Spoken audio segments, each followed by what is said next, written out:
Olá, seres sinápticos! Tudo bem por aí? Eu sou a Marisa Fortes e está começando mais um Sinapticamente, com histórias e ideias inspiradoras de gente do bem que fazem as nossas sinapses se iluminarem. E hoje eu tenho a honra de receber ele, um coordenador do Progesc do HC, que é o Projeto de Esquizofrenia, médico psiquiatra formado pela USP, doutor, um cara sabido demais. Sempre que nós precisamos entender sobre primeiro episódio de sintomas psicóticos e também transtorno de déficit de atenção em adultos, é com ele que a gente vai falar, porque além de tudo ele coordena o ambulatório Prodat, também no IPQ. Vamos saber um pouquinho mais sobre ele? Doutor Mário Rodrigues Louzan Neto. Prazer em te ter aqui comigo. Obrigado pelo convite, um prazer estar aqui. Nossa, Louzan, é uma honra ter você aqui, porque você é um cara sabido demais. Sabido Isso é você demais. que está dizendo. Não só eu, né? O Brasil. Porque eu me lembro, na graduação, um dos livros que eu estudava na graduação já era seu. Seu sobrenome, ele é muito... Louzan é um sobrenome muito forte. Sim. E aí eu me lembro que estudei no seu livro. Imagino que é para mim, gente, ter esse homem na minha frente aqui. Arrasou. E foi uma grata surpresa em ver que, além de médico psiquiatra, especializado em primeiro episódio, você também é um filósofo, fez filosofia, e é um psicanalista, ou seja, um psicoterapeuta. E essa dimensão de entendimento da psicoterapia composta com a psiquiatria pode nos dar aí um ensejo para uma primeira reflexão. Como Sim. que você enxerga a psiquiatria hoje? Na verdade, eu acho que toda a medicina tem duas vertentes, né? Tem uma vertente mais da área das ciências, vamos chamar aí de biológicas ou ciências da natureza, né? Como se falava muito antigamente. E tem uma vertente da área, digamos, das ciências humanas. Qualquer área da medicina, um pouco mais, um pouco menos, mas dificilmente você consegue trabalhar medicamente, como médico, sem ter essas duas visões. Agora, a psiquiatria, por excelência, tem essas duas vertentes, né? De um lado, ciências naturais, a biologia, a neurobiologia, todas as neurociências, e de outro lado, todo o aspecto de ciências humanísticas, né? De ciências ligadas mais a uma compreensão da pessoa. Afinal de contas, a gente está mexendo com a psique humana. E ela tem essa dimensão de interação com o ambiente, ela tem toda uma dimensão de história de vida, né? E vamos dizer, quando eu comecei a fazer psiquiatria, algumas décadas atrás, se estudava muito um cara que é um dos pilares da psiquiatria, que é o Karl Jaspers, né? Que tem um livro famoso chamado Psicopatologia Geral.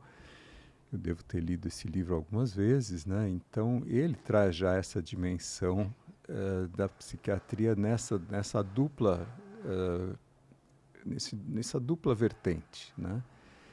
E isso ficou, né? É uma coisa que hoje talvez esteja um pouco mais deixada de lado, infelizmente, mas eu acho muito difícil lidar com o ser humano dentro do contexto da psiquiatria sem perceber esses dois lados, sem conhecer essa pessoa, história dela, a vida dela. As influências que levaram, né, como é que ela chegou lá, né? Como é que ela veio parar no meu consultório, né? E tudo isso me ajuda a compreender o contexto da doença nessa pessoa, né? Isso também tem essa característica da psiquiatria, que é talvez um pouco diferente do resto da medicina. Aquela doença naquela pessoa tem uma especificidade, né? É diferente de um diabetes, que é mais ou menos igual para todas as pessoas que têm diabetes, com as variações inerentes à doença, mas num caso de uma depressão, um transtorno de ansiedade, mesmo de uma esquizofrenia, tem um histórico de vida, tem toda uma maneira como aquilo se construiu, a própria maneira como a psicopatologia se expressa, né? Ela é individual, ela é muito de cada um, né? E eu acho que isso é inescapável, a gente ter uma compreensão dessa vertente humanística da medicina e especificamente da psiquiatria.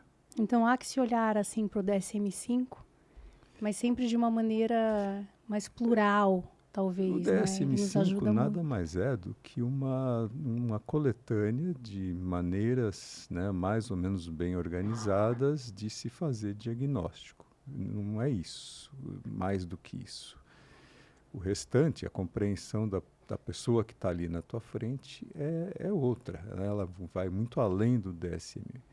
E eu acho que se interpreta mal o DSM, porque provavelmente muita gente fala do DSM sem ter lido toda aquela parte de entrada do livro, de introdução, e eles mesmos dizem isso claramente, né? Olha, o livro é só uma forma de organizar diagnósticos, da mesma forma que a CID, né, a Classificação Uhum. Internacional das Doenças, tem lá os critérios dela, acabou de sair a CID-11, mas é só isso, não é para ficar uma coisa que você pega o livro e faz um checklist e aplica na pessoa, tem, não tem, não tem. Vai muito além Exato, disso, né? exato. Quer dizer, isso se faz de uma forma hoje muito reducionista e os próprios psiquiatras americanos, se você for procurar, tem uma série de críticas ao DSM.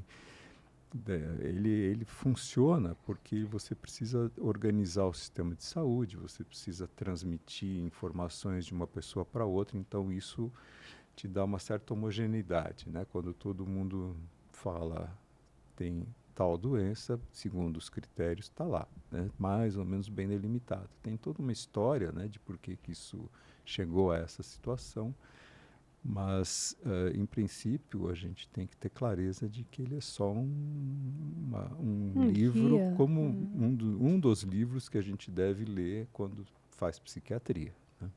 É.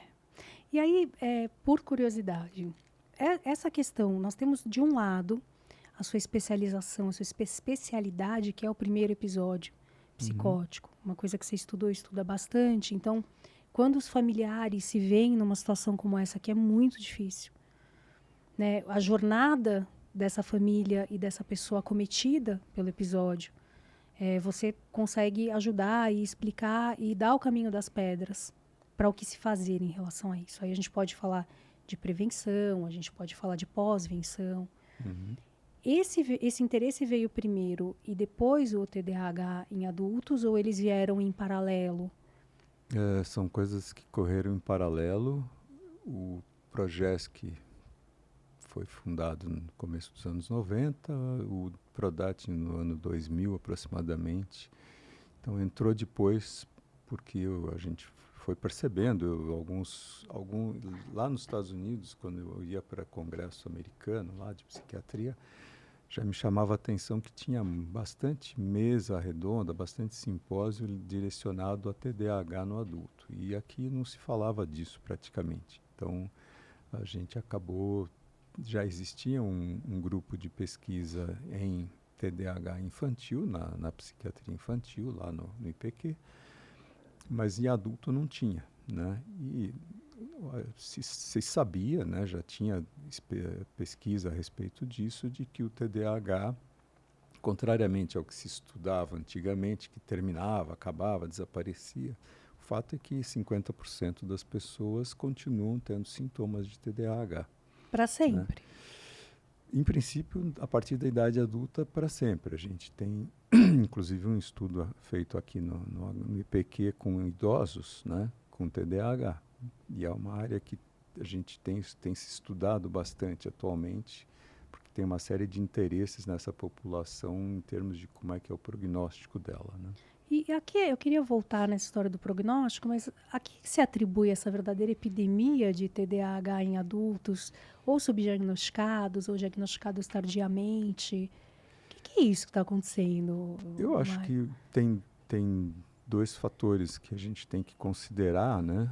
O primeiro deles é que se fala muito mais de transtornos mentais em geral na mídia. Qualquer que seja ela, transtornos mentais até um certo tempo atrás dificilmente apareciam nas mídias habituais, né? E de uns tempos para cá, transtornos mentais ganharam importância, em vários deles estão muito prevalentes, cada vez se vê mais que eles causam um prejuízo funcional para as pessoas, independente do transtorno mental. Então se fala mais. Então essa conscientização, esse awareness maior faz com que mais pessoas se reconheçam, né? O segundo aspecto é que as pessoas passaram a poder consultar a internet, procurar no Dr. Google, né, com todos os problemas que ele possa ter. De alguma forma elas levantam a suspeita. Por que que a minha vida não dá certo? Por que que eu não me encaixo naquilo? Por que que eu faço e não chego a lugar nenhum? Enfim, várias queixas desse tipo, né? Por que que eu sou explosivo, impulsivo, agitado, atrapalhado, e com isso a minha vida não vai para frente, eu vejo os meus pares indo para frente, a minha parada, e pesquisa daqui, pesquisa dali, as pessoas esbarram nesse diagnóstico, né? Alguns tiveram a suspeita diagnóstica na infância, depois isso se perdeu, alguns de fato passaram batidos. Uma explicação possível por que passa batido para tanta gente é que TDAH, particularmente, tem uma genética muito, muito importante no contexto da doença. Então, muitas vezes os pais têm, enfim. E aí o adulto não é reconhecido, né? A criança, naquela época, não era reconhecida pelos pais porque aquilo era igual aos pais, né? O jeito da criança era parecido com o dos pais, então tá bom. Modelagem. Não, eu sou assim, ele é assim também, vai ver que é coisa de pai para filho, não sei o quê, e o pai tem, o filho tem, e provavelmente talvez o neto venha a ter, E paciência. e fica por isso mesmo. Então o diagnóstico não é lembrado, não é pensado, né? Agora, sim, no adulto, então você tem o tipo desatento e o hiperativo. Sim. Dá para dizer que um é pior que o outro em termos de funcionalidade ou disfuncionalidade? Depende muito de como a pessoa gerencia a sua vida, né? Aí tem toda uma coisa histórica, porque, por definição, apesar de que há alguma discussão sobre a possibilidade de TDAH de início no adulto, o fato é que TDAH é uma doença do neurodesenvolvimento que começa 5, 6 anos de idade, começa a ser diagnosticada e vai persistir na idade adulta em 50% das crianças. Agora, a pessoa chega na idade adulta com o seu TDAH, mas ela teve uma vida de TDAH. Então, ela já tem ali uma série de tentativas de enfrentamento que vão se construindo ao longo do tempo, algumas mais bem-sucedidas, outras menos bem-sucedidas. Por exemplo, direcionamento profissional, né? Quem tem TDAH provavelmente vai ter muita dificuldade de ser um contador, de ficar fazendo coisas assim muito meticulosas, que exigem muita atenção por muito tempo, né? Ou um hiperativo que é logo mudar de uma coisa para outra, então também não fixa em nada. Então eles direcionam um pouco a vida para onde eles têm mais facilidade. E às vezes acabam tendo até sucesso, se dão bem na parte profissional. Então essa questão da funcionalidade, ela esbarra num equilíbrio entre o teu TDAH e a demanda social, né? O inverso, né? De como esse TDAH vai se dar na pessoa naquele contexto de vida dela. Às vezes a pessoa é bem sucedida do ponto de vista profissional, mas é mal sucedida do ponto de vista de relacionamentos pessoais. Então tem uma série de variáveis que entram em jogo aí para a gente de certo modo, não fechar automaticamente, o hiperativo é pior do que o desatento, ou, mesmo porque uma boa parte, né? O hiperativo é talvez 15%, hiperativo puro é uns 15% do TDAH, como de todo o grupo, né? O desatento puro deve ser uns 30% e tem o subtipo combinado, que é uma mescla dos dois. E aí pega, sei lá, uns 40%, 50% dos casos. Então, na maioria dos casos, você tem uma combinação de sintomas de desatenção e sintomas de hiperatividade e impulsividade. E tem, assim, uma diferença da conduta de tratamento por característica? Não. O tratamento é o Não, mesmo. Como é que é essa tratamento... jornada? Então, chega um adulto lá e fala, pô, doutor Mário, minha vida foi uma sucessão de tentativas, eu não cheguei lá, eu não sei o que acontece, eu não consigo fazer as coisas, eu não tenho disciplina. Eu sou aquele cara que não fecho, Eu sou desorganizado. desorganizado. Minha mulher já ameaçou que vai separar. Eu não sei o que eu tenho, doutor Márcio. Você vai ter que descobrir. E aí você dá de cara com isso. Como é que é isso, assim? A gente faz uma história médica, né? Eu Uhum. preciso buscar a história de infância dele, como é que foi o rendimento escolar dele, como é que era o comportamento dele. Dependendo da faixa etária, eu consigo pegar ainda algumas documentações de boletim escolar, de aqueles boletins que relatam se a pessoa foi suspensa, não foi suspensa. Às vezes os professores chegaram a dizer para os pais, olha, essa criança precisa passar no psicólogo, os pais meio que negligenciam e a coisa passa batido. Outros até levam no psicólogo, mas nunca se fecha um diagnóstico. Então tem toda uma maneira de você tirar uma história clínica desses casos até a idade adulta e depois eu vou ver o que está acontecendo hoje, né? A patoplastia a maneira como a doença se dá ao longo dos anos vai mudando porque você tem o próprio neurodesenvolvimento mesmo do TDAH, né? Então, a maneira como ela se expressa num adulto, às vezes, é um pouco diversa da maneira como ela se expressa na criança, porque na criança, os pais, em geral, fazem a função do lobo frontal, que é onde está o problema maior do TDAH, e na idade adulta, essa pessoa não tem mais com quem contar, a não sei que ela acha algum cristão que resolva ficar lá cuidando dela, não é incomum isso, né? Ou ela monta um sistema em que ela não precisa cuidar da parte chata e fica, digamos, só com aquilo que ela faz bem, e alguém, duas secretárias, três secretárias fazem toda a parte que é, digamos, a parte trabalhosa e meticulosa e de alguma forma chata para quem tem TDAH. É uma adaptabilidade, então, ótima, né? Quando dá É, certo. se dá certo, Agora, para a vida profissional é mais fácil nesse sentido, né? sem dúvida. Porque a pessoa direciona. Agora, em casa, ela não vai ter uma secretária, né? Tem a esposa, que eventualmente o marido, enfim, que vão eventualmente ajudar um pouco, né? Não esquecer de pagar a conta, lembrar que tem compromisso tal dia, tal hora. Às vezes até tem um pouco essa dinâmica, mas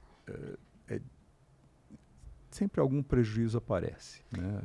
Até porque, por definição, o prejuízo tem que estar presente para justificar, digamos, algum tratamento e mesmo a procura, né, que a pessoa tem.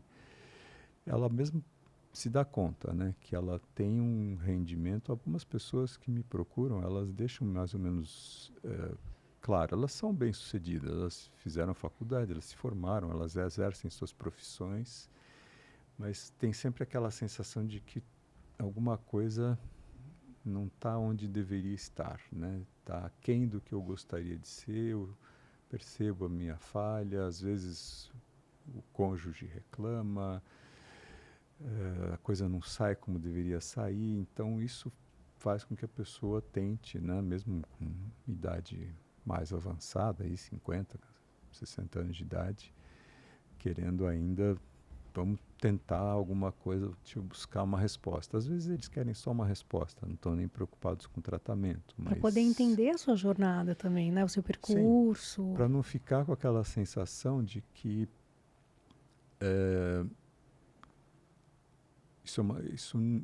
quando você tem o diagnóstico, que você entende que aquilo é uma doença e não é uma culpa sua, isso traz, em geral, um alívio muito grande para a pessoa, né? Só isso já resolve muita coisa, né?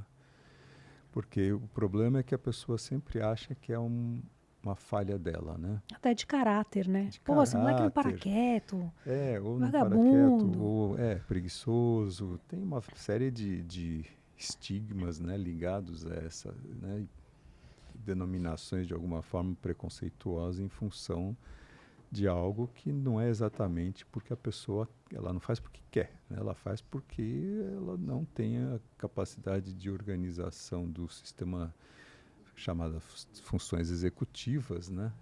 Não dão conta de como deveriam dar para aquela pessoa.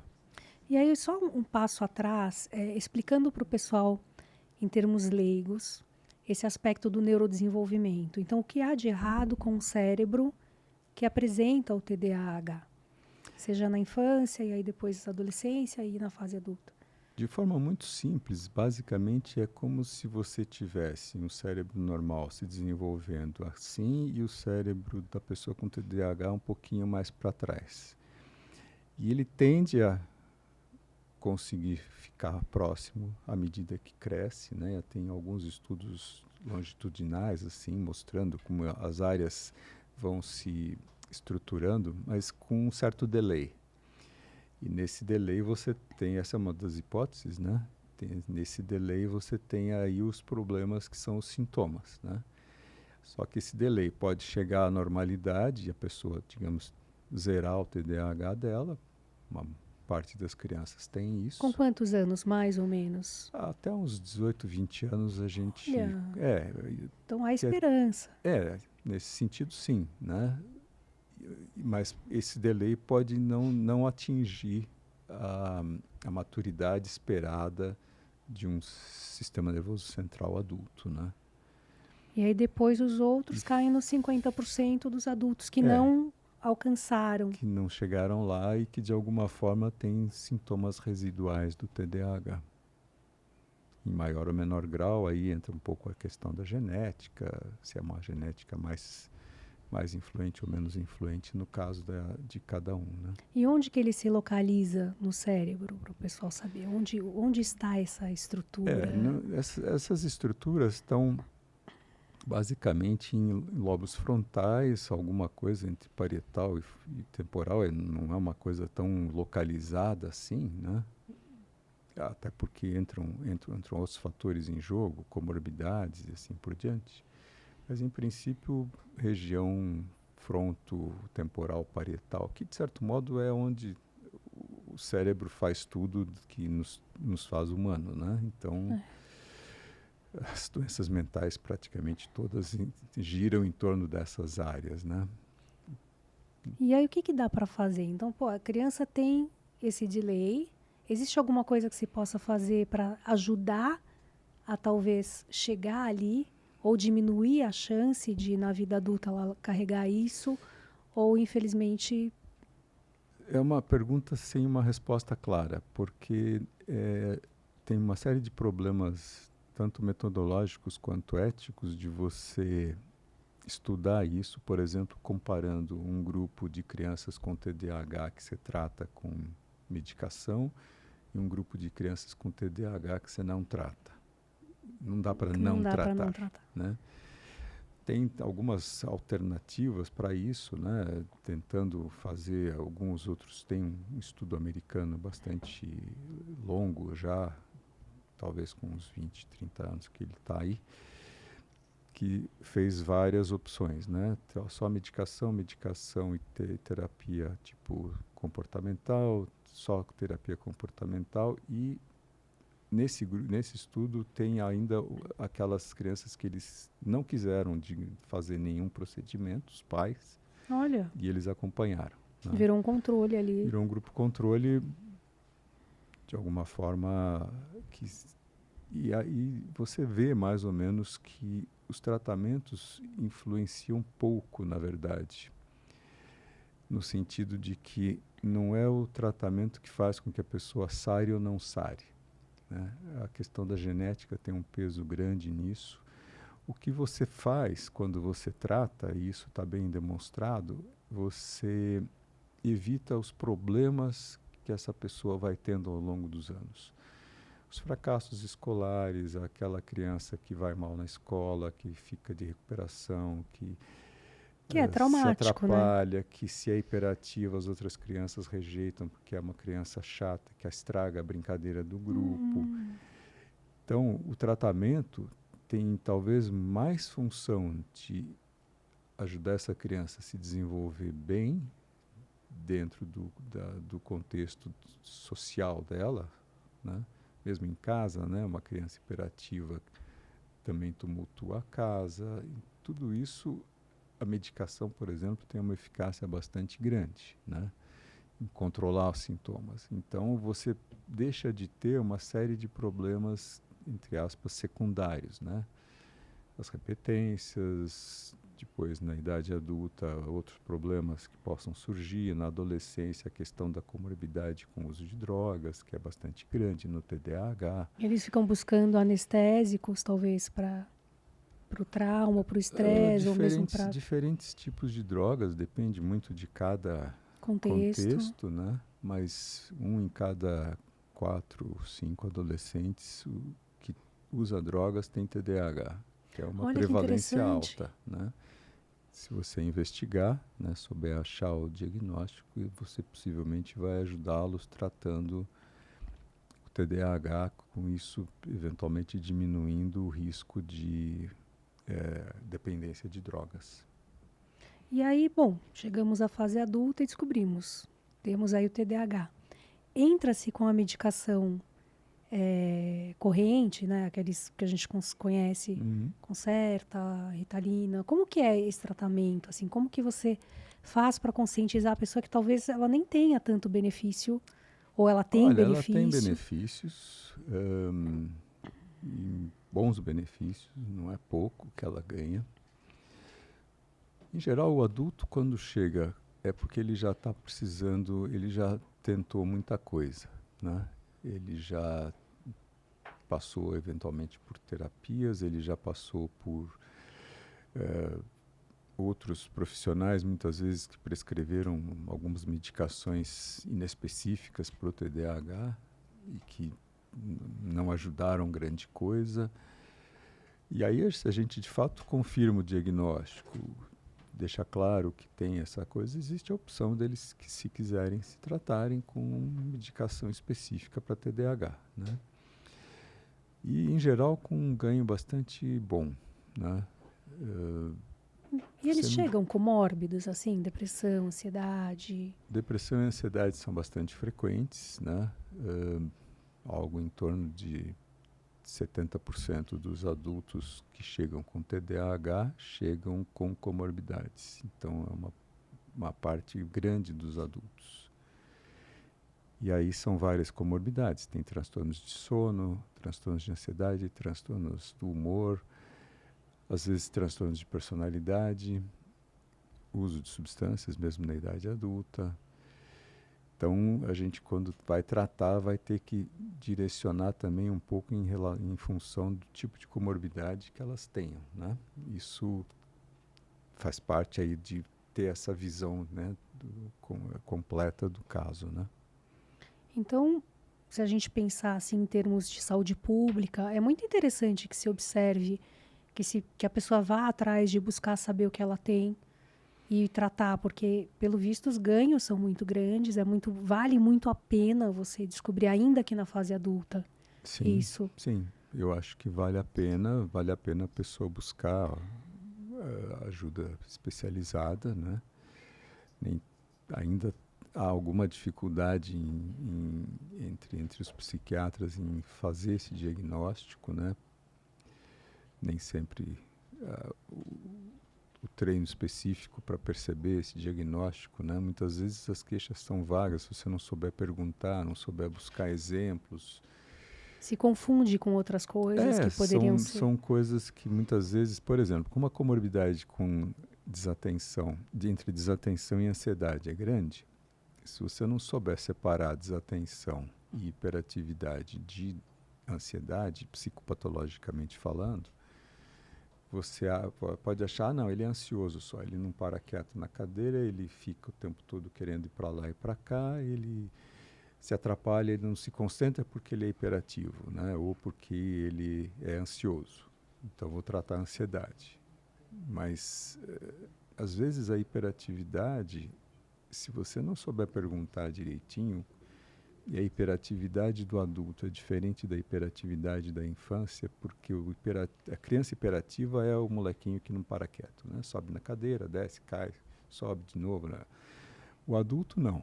O adulto às vezes tem uma hiperatividade meramente mental, né? A típica queixa deles é que eles não conseguem às vezes se desligar para dormir, né? O pensamento não para.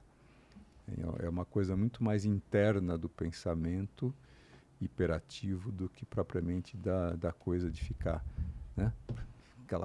fica se mexendo, balançando a Mas perna então e o que você está coisas me assim. contando é muito definido como ansiedade isso, porque Sim, é aquele pensamento em cascata, muitas vezes intrusivo até, que não para um minuto. Então você está à noite, você está planejando um monte de coisa, o dia seguinte, o que passou, nananana.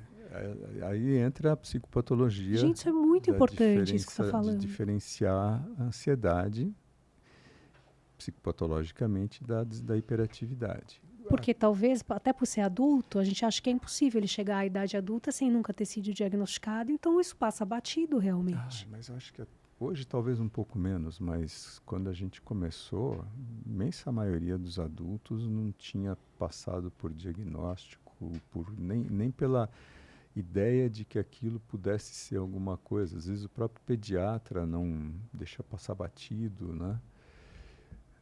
Então, hoje acho que tem um pouco mais de conscientização, então se percebe mais facilmente isso, né? E quem que é o profissional que faz isso? Então, é um neuropsicólogo, é o psiquiatra mesmo, é um Eu, tipo específico de psiquiatra? Vamos lá, eu quero saber, eu sou adulta, eu tenho essas características que você falou, a vida inteira eu bati cabeça, eu quero entender. Quem eu devo procurar? bom, eu vou puxar a sardinha para o meu lado, né? Eu acho que um psiquiatra seria o primeiro profissional que está mais Capacitado. capacitado a fazer esse diagnóstico. Ainda existe alguma resistência por parte de algumas escolas médicas de dizer se tem ou não tem hiperatividade, se existe ou não TDAH no adulto. Ainda tem uma certa É polêmica, por mesmo? incrível que pareça, né? Ah, Então, fica uma coisa assim, não, é só ansioso, ou é ansioso e depressivo, ou às vezes tem toque, né? Toque é uma coisa que aparece comumente também como comorbidade, alguns quadros fóbicos. nossa, tá caindo várias fichas aqui, que delícia falar com você. Daqui a pouco você vai fazer um diagnóstico. Não, eu fico pensando nos pacientes, né, que a gente vai atendendo Uhum, e que é aquela coisa, depressão, ansiedade, bipolaridade. uhum.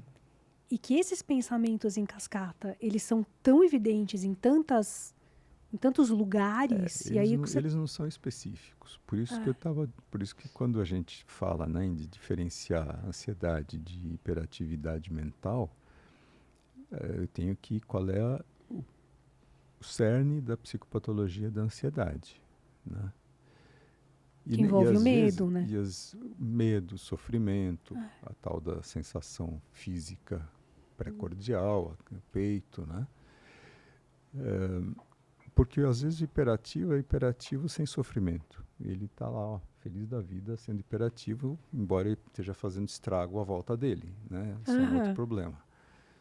O ansioso não, o ansioso sofre, né? Acho que é a definição clássica de transtorno de ansiedade generalizada, né? Existe uma ruminação acelerada ou não, né? Mas existe uma ruminação que envolve, né, preocupação com um futuro vago ou uma sensação de sofrimento com tudo que eu faço, Uma né? catastrofização. Exato.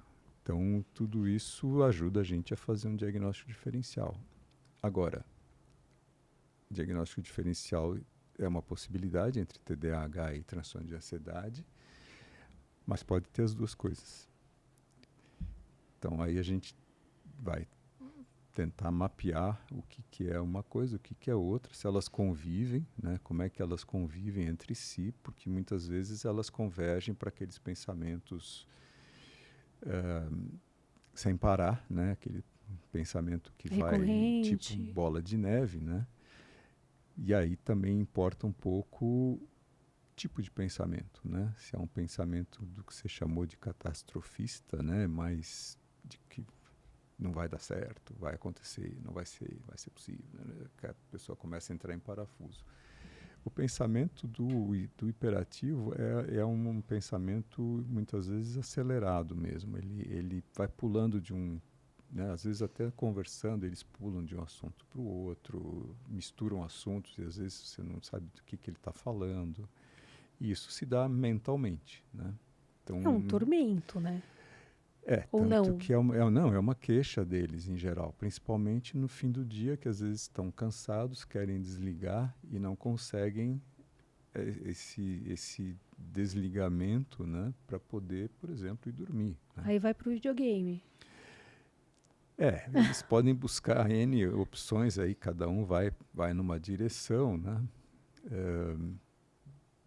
Coisas que de alguma forma estimulam também, e aí obviamente o sono fica mais prejudicado, né?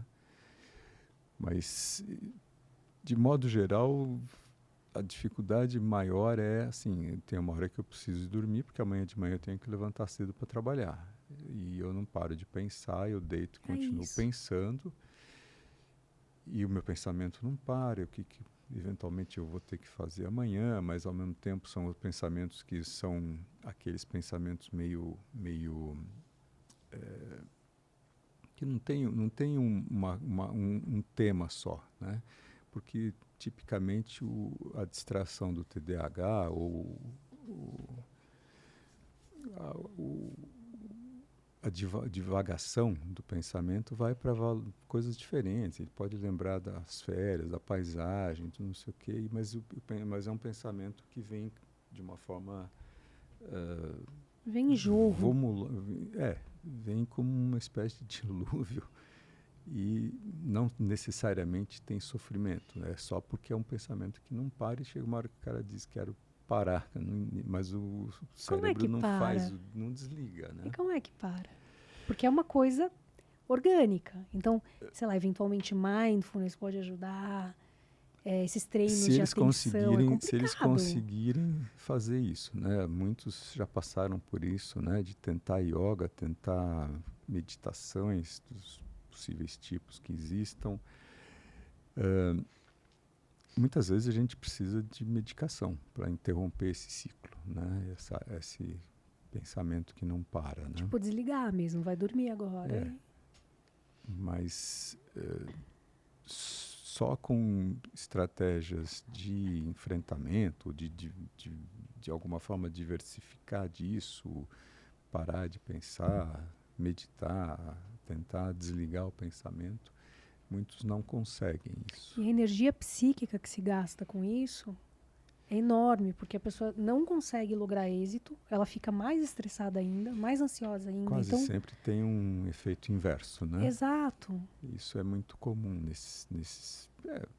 para todos nós tem um pouco isso, né? A gente quer dormir, conta carneirinho, não funciona, conta, sei lá, outro bicho qualquer que pule. Mas E chega uma hora que você esgotou o teu repertório, né? mesmo a higiene do sono, ela é excelente, mas às vezes Ela, não ela, adianta. ela, ela, ela é excelente se você para uma situação muito ideal em que a pessoa consegue cumprir aquilo tudo, né? E não necessariamente a pessoa não consegue cumprir porque não faz bem feito aquilo, é porque de fato o sistema nervoso dela está de alguma forma hiperativado, né? E tem o outro lado da moeda. Olha, gente, hoje vai ser TDAH em adulto, porque é isso aí, viu? Esse assunto tá bombando, eu tô caindo um monte de ficha aqui.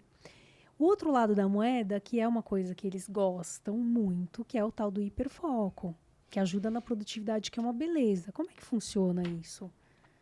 O hiperfoco não é uma coisa que a pessoa faça conscientemente ou voluntariamente, não é que eu estou aqui Vou ligar. distraidão, ou agora eu vou ter hiperfoco. É uma coisa que está muito vinculada a algum tipo de estimulação que é aquilo que é, digamos, ou prazerosa ou que gere, digamos assim, entre aspas, adrenalina.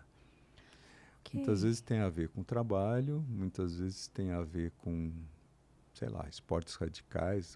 O cara é super desatento, mas consegue pilotar super bem, porque aquilo tem uma tensão, uma estimulação tão intensa que você, próprio cérebro, com o seu sistema de foco, acaba produzindo isso, né? Mas, em geral, e é curioso que o hiperfoco é difícil de estudar e se você for procurar na literatura, tem pouca coisa tentando entender como é que aquilo se dá, né?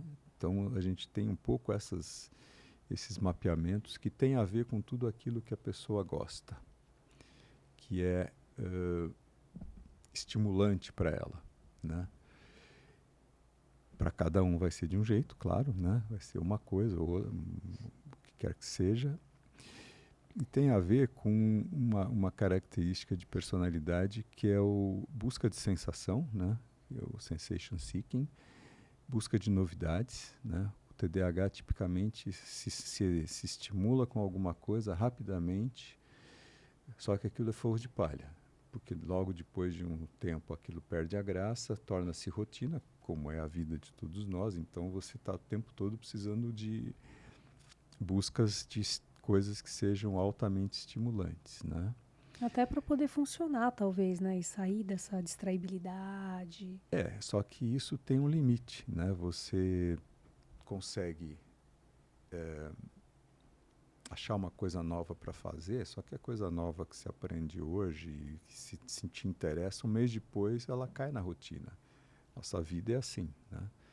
Por mais que a gente lida com aquilo que é chato no dia a dia, graças de novo, a nossa amiga função executiva que diz assim, olha, você vai ter que fazer isso, quer você goste, quer não, e você aciona com esforço voluntário e vai e faz, né?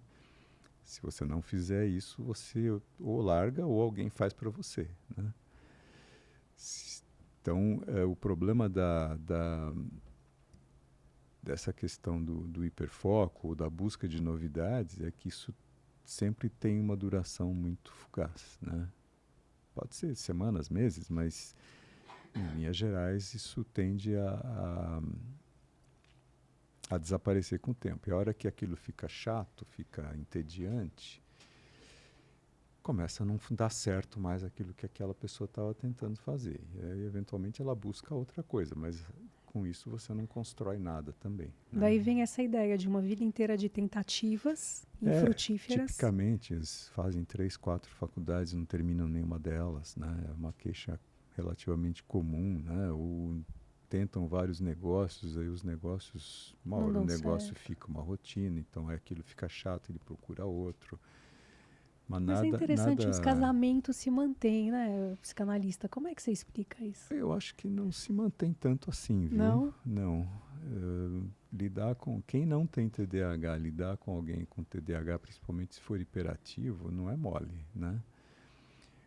O distraído você gerencia um pouco melhor, apesar de que você tem que fazer um esforço duplo de cuidar da sua vida e da vida do outro, né? O hiperativo já é mais, você esbarra mais, né? Você tem mais arestas para serem aparadas, até porque muitas vezes são impulsivos também, então tomam decisões intempestivas, das quais depois muitas vezes se arrependem, né? Então, nesse sentido, minha impressão é que não sei, não me lembro agora de cabeça nenhum dado específico sobre relações assim, mas é comum descreverem como tendo assim casamentos de duração, né? Um atrás do outro, mas pouca pouco duração, longevos. poucos casamentos de longa duração, né? Então não é que do ponto de vista pessoal isso funciona, né? E qual o valor? Porque assim, na nossa área se incensa bastante a psicoeducação e obviamente isso é muito bom que a pessoa entenda o que ela tem e tudo, mas nesse caso específico, qual o valor da psicoeducação, da pessoa entender sobre o TDAH na fase adulta e ela saber do que se constitui, poder se identificar ali? Isso tem valor? Em geral, Prático. é que você está pensando na questão da esquizofrenia, né, como paradigma para a psicoeducação. E no TDAH, a minha impressão é que é o contrário. Eles já chegam sabendo tudo o que é TDAH, já leram tudo, já procuraram nos sites, já estudaram a patofisiologia do TDAH, Te já dão sabem aula, o Lausanne? neurônio, tentam dar aula, né? A gente fica olhando assim, aquela explicação e tal.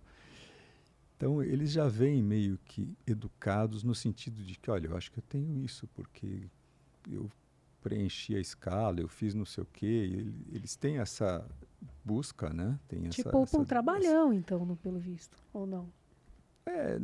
Eles, em geral, fazem a lição de casa quando chegam no consultório, né? E aí, muitas vezes, chegam com um discurso pronto e a gente tem que fazer o caminho inverso, né? Engenharia reversa, de desmontar isso para ter certeza que é TDAH e não um quadro factício, né? Um quadro falso, vamos dizer. Ou até mesmo um quadro eufórico, tá encanado naquilo, se animou pra caramba e foi em cima.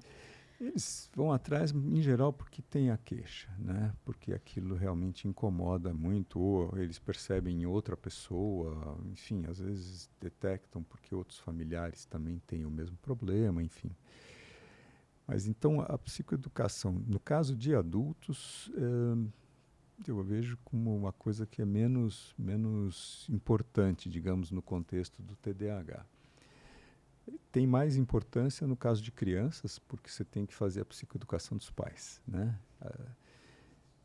Tem toda uma fantasia, né, em torno das medicações, os tais dos psicoestimulantes, aqueles tarja preta, receita amarela, o pessoal fica de olho saltado, né? Como é que meu filho vai tomar isso? Toma, não toma? Então você tem um gasto aí de tempo no sentido de tentar explicar, né? Essas medicações não são novidade, não causam as coisas que estão escritas nos blogs da internet, que não tem cientificidade nenhuma, porque um achou isso, outro achou aquilo. Eu ouço muito que, por exemplo, vai impedir ele de se desenvolver direito, vai criar dependência. Isso é comum, né?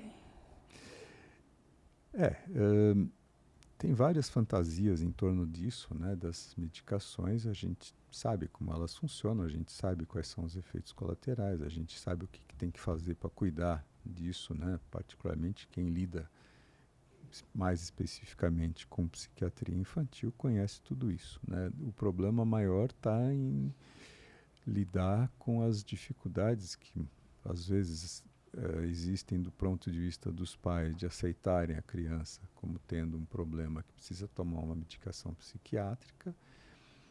Acho que fere eles um pouco também. Tem uma ferida narcísica nisso, né? Se você quiser um termo psicanalítico. Eu quero, porque faz muito sentido, né? Vale para qualquer um de nós, né? A gente está sempre esperando que nosso representante futuro seja o máximo possível, né? Que é um bom trabalho nosso, inclusive. Né? A gente fez um excelente trabalho. Fez um excelente trabalho. Não só biológico, organicamente, como moralmente. Sim. E tem sempre essa fantasia de que é alguma coisa de falha, de criação, né? Também no TDAH, né? Isso é uma fantasia comum dos pais, né? Lá vem aquele ali, aquela família, né? É que muitas vezes, às vezes os pais, no caso de crianças, né, com TDAH, eles têm pressões de diversos lados, né? Particularmente da escola, porque uma criança com TDAH numa sala com 20 é um desafio. Tumultua, né? A criança tem dificuldades, vai ter supondo que não tenha comorbidades infantis do TDAH, enfim, mas vai ter mais dificuldade de ficar sentada, vai ter mais dificuldade possivelmente de aprendizado, às vezes é mais distraída, embora quietinha, mas não rende o que deveria render, e aí a professora talvez não perceba que é TDAH porque não é hiperativa. Tipicamente meninas têm esse problema, né? Então, aí vai havendo uma demanda escolar, né? E aí os pais entram eventualmente em conflito com a escola, eventualmente procuram primeiro um psicólogo, porque psicólogo é menos, né? Procurar psicólogo significa que é menos grave do que procurar psiquiatra, né? Menos pior. Então tem todo um caminho, né? O neuropediatra às vezes, né? Porque também é menos pior do que procurar um psiquiatra. Então talvez até de novo em termos de saúde pública seria interessante os psicólogos se capacitarem muito, né? Especialmente os infantis, se capacitarem muito nesse olhar. Sim. Né? Tanto para autismo, porque também temos uma epidemia de autismo agora todo mundo tem moda, adulto, né? No espectro, um monte.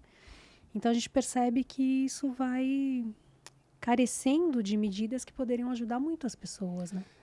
Eu acho que isso tem toda uma estruturação que parte de montagens vinculadas à saúde pública.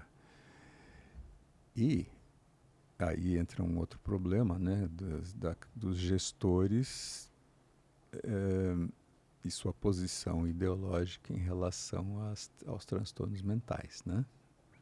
Sim.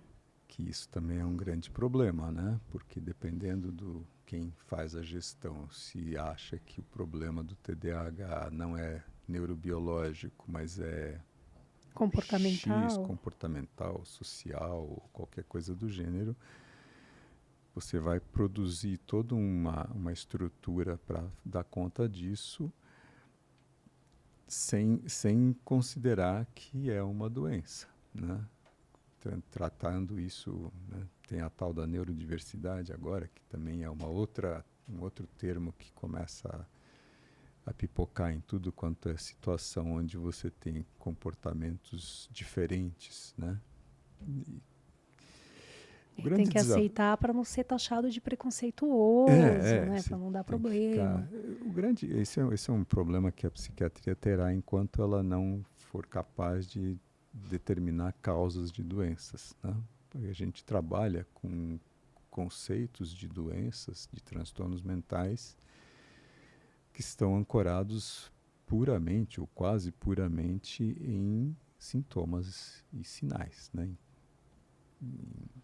Não é diferente da medicina, que você tem algum sintoma e sinal, você vai lá e faz um exame e detecta a doença, é muito mais crível do que um transtorno mental que você diz, olha, tem tais e tais sintomas, isso aqui é assim, assim, assim, é tal doença.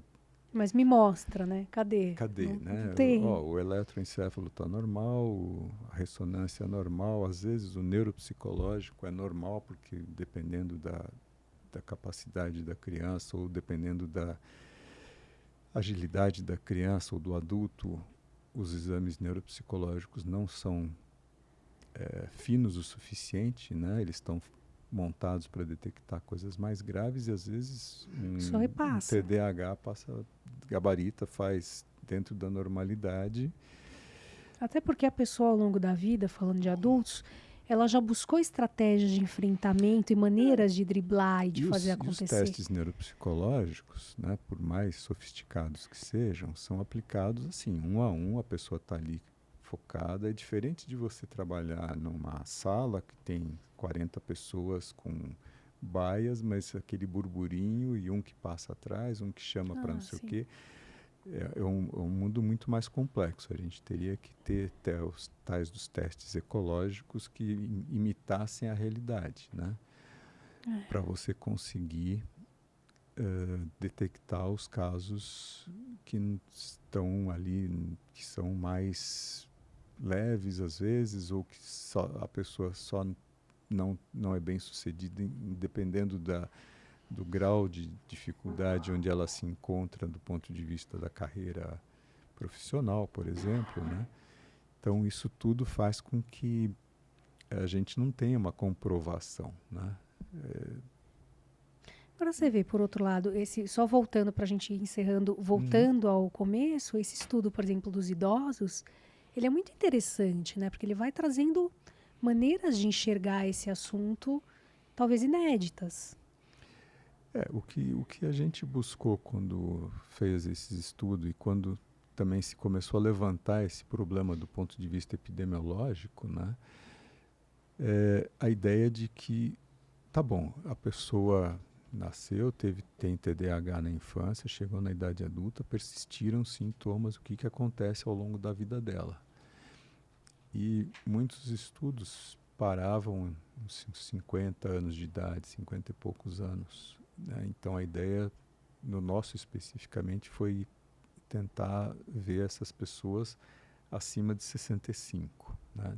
De lá para cá tem surgido outros estudos que mapeiam isso, né?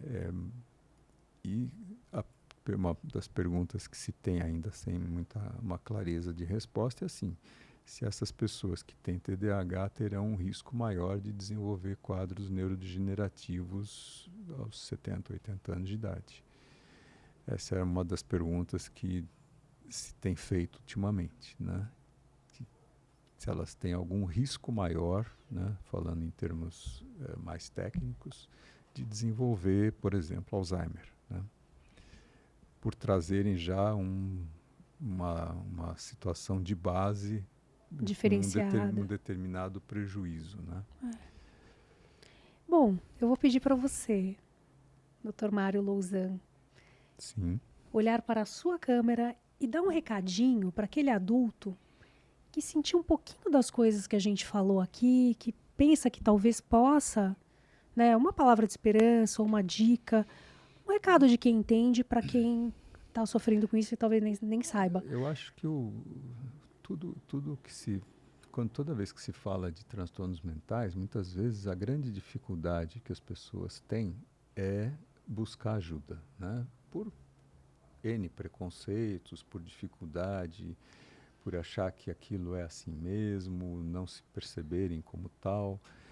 Então, eu acho que a primeira coisa, se você está com uma dor no pé, você vai no ortopedista. Se você está com não sei o quê, você vai no gastro, né? Dor de estômago, vai no gastro. Se você está com alguma coisa que é do âmbito mental, tem uma especialidade médica chamada psiquiatria que cuida disso, né? A gente tem formação especializada nisso. Então, a gente vai e tenta destrinchar a dificuldade, o problema, faz alguns exames para tentar mapear um pouco melhor o que é isso, e se for o diagnóstico X que a pessoa suspeitou ou que a gente suspeitou, vamos ver qual é o tratamento ou encaminhar para as diferentes opções de tratamento.